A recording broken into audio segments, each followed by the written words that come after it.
എൻ്റെ പേര് Suneer, കോൺസ്പെർ സ്റ്റുഡിയോയിലെ principal architect ആണ്. 2022 ഞങ്ങളുടെ ഒരു പ്രോജക്റ്റിൽ ഞങ്ങൾ ഓൺ ആവുന്നത്. ഞങ്ങളുടെ തന്നെ മറ്റൊരു ക്ലയൻറ്റ് ത്രൂ ആണ് അനീസ് ഭായ് എന്ന് പറയുന്ന ക്ലയൻറ്റ് ഞങ്ങളുടെ ഇതിലോട്ട് എത്തിപ്പെടുന്നത്. വളരെ ചലഞ്ചിങ്ങും അതുപോലെ തന്നെ ഇൻട്രസ്റ്റിംഗ് ആയിട്ടുള്ളൊരു സൈറ്റ് ആയിരുന്നു അത്. കാരണം ലീനിയർ പ്ലോട്ടാണ് നമുക്ക് കിട്ടിയിട്ട്. കാരണം എക്സിസ്റ്റിംഗ് ബിൽഡിംഗ് ഉണ്ടായിരുന്നു, അവരുടെ തന്നെ ഒരു തറവാട് ഉണ്ടായിരുന്നു ഫ്രണ്ടിൽ. അതവിടെ നിലനിർത്തിക്കൊണ്ടായിരുന്നു ഞങ്ങൾ ആദ്യം കൺസ്ട്രക്ഷൻ സ്റ്റാർട്ട് ചെയ്തത്. അത് കഴിഞ്ഞതിൻ്റെ ആഫ്റ്റർ സ്ട്രക്ചറൽ വർക്ക് കഴിഞ്ഞതിന് ശേഷമാണ് ഞങ്ങൾ അത് ഡെമോളിഷ് ചെയ്തത്. വീടിനെ കുറിച്ച് പറയുകയാണെന്നുണ്ടെങ്കിൽ സിമ്പിൾ ആൻഡ് എലഗന്റ് ആയിട്ടുള്ള ഒരു ഡിസൈൻ കളർ തീമും, ഇന്റീരിയറിലോട്ട് വരുമ്പോൾ ഒരു കോൺട്രാസ്റ്റിക് കളറും അത് ക്ലയന്റിന്റെ ഇൻട്രസ്റ്റ് ആയിരുന്നു. അതുപോലെ തന്നെ കിച്ചണിലോട്ടാണെന്നുണ്ടെങ്കിൽ ഒരു ലൈറ്റ് ബ്ലൂ എന്നുള്ള രീതിയിലാണ് നമ്മൾ കളർ തീം ഡിസൈൻ ചെയ്തത്. പ്ലാനിങ് സൈഡിലോട്ട് വരികയാണെന്നുണ്ടെങ്കിൽ കംപ്ലീറ്റ് ഓപ്പൺ കോൺസെപ്റ്റ് ആയിരുന്നു. ഈ വീടിനെ തന്നെ നമ്മൾ 2 സെക്ഷൻ ആക്കിയിട്ടാണ് ഡിവൈഡ് ചെയ്തിട്ടുള്ളത്, പ്രൈമറിയും അതുപോലെ സെക്കൻഡറി എന്നുള്ള രീതിയിൽ. പ്രൈമറിയിൽ വരുന്നത് നമ്മുടെ സിറ്റ് ഔട്ട്, ലിവിംഗ്, ഫോയർ, ഒരു പ്രെയർ റൂം. ഇതിനെ രണ്ടിനെയും സെപ്പറേറ്റ് ചെയ്യുന്നത് ഒരു കോർട്ട്യാർഡ് ബേസിലാണ്. ആ കോർട്ട്യാർഡ് ആണ് ഈ വീടിന്റെ ഒരു ഹേർട്ട് എന്ന് പറയുന്നത്. ഓപ്പൺ കോൺസെപ്റ്റ് ആയതുകൊണ്ട് തന്നെ ഒരുപാട് ചലഞ്ചിങ് ആയിരുന്നു. കാരണം എങ്ങനെ അത് സോൾവ് ചെയ്യും എന്നുള്ള, എക്സ്റ്റീരിയർ വൈസ് എങ്ങനെ സോൾവ് ചെയ്യും എന്നുള്ളതുണ്ടായിരുന്നു. അതുപോലെ തന്നെ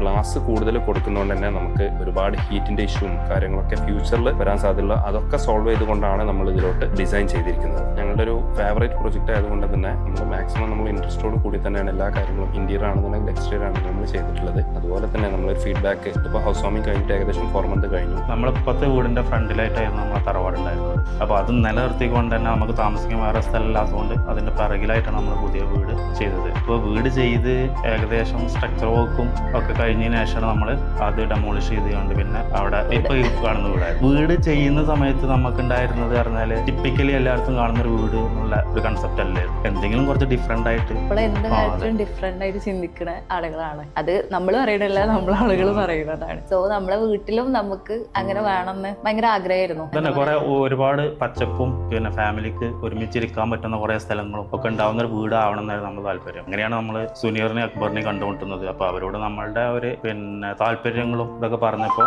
അതിനനുസരിച്ചുള്ള ഒരു പ്ലാനാണ് അവർ തയ്യാറാക്കി തന്നത്. വളരെ ഹാപ്പിയാണ്. ഇപ്പം നമുക്ക് നമ്മുടെ വീട്ടിലോട്ട് വരുമ്പോൾ തന്നെ നമുക്കൊരു പോസിറ്റീവ് എനർജിയാണ് നമുക്ക് കിട്ടുന്നത്. പിന്നെ വീട് നമുക്ക് എപ്പോഴും ഉണ്ടായിരുന്ന കൺസെപ്റ്റ് പറഞ്ഞാൽ എക്സ്റ്റീരിയർ കൂടുതൽ, ഇന്റീരിയർ നല്ല കളർഫുൾ ആവണം, പീസ്ഫുൾ ആവണം എന്നുള്ളൊരു മൈൻഡായിരുന്നു. അതേപോലെ തന്നെയാണ് നമ്മൾ വീട് ചെയ്തിട്ടുള്ളതും. നമ്മൾ ഭയങ്കര ഹാപ്പിയാണ്. അതായത് ബേസിക്കലി ഞങ്ങൾ രണ്ടുപേരും ഡിസൈൻ റിലേറ്റഡ് ആയിട്ടുള്ള കരിയേഴ്സ് ഉള്ളവരാണ്. അതുകൊണ്ട് തന്നെ നമ്മളെ എക്സ്പെക്ടേഷൻ എന്ന് പറഞ്ഞാൽ ബിയോണ്ട് എന്താ പറയുക, ഇവിടെ നാട്ടിൽ കാണുന്ന ഒരു സ്റ്റൈലേ അല്ല. അപ്പോൾ ആ ഒരു സ്റ്റൈലിലോട്ട് നമ്മളേതായ കൺസെപ്റ്റുകൾ പറഞ്ഞു കൊടുത്ത് അത് ഡ്രോ ചെയ്ത് നമ്മളെ മെയിൻ ഇത് തന്നെ. നമ്മളിവിടെ ഇല്ലാത്തതുകൊണ്ടാണ് മെയിൻ പ്രശ്നം. നമ്മൾ ഒരുമിച്ചിരുന്ന് സംസാരിക്കുന്നത് കുറവായിരുന്നു. നമ്മൾ എപ്പോഴും ഫോൺ ത്രൂ ആണ്, കോള് അല്ലെങ്കിൽ ചാറ്റ്. അപ്പോൾ സോ അതിൻ്റെതായിട്ടുള്ള കുറച്ച് ഉണ്ടായിരുന്നു. എന്നാലും മാഷാ അല്ലാഹ് അടിപൊളിയായി. അത് നമുക്ക് ഒത്തിരി കളേഴ്സ് ആഡ് ചെയ്യണ്ട.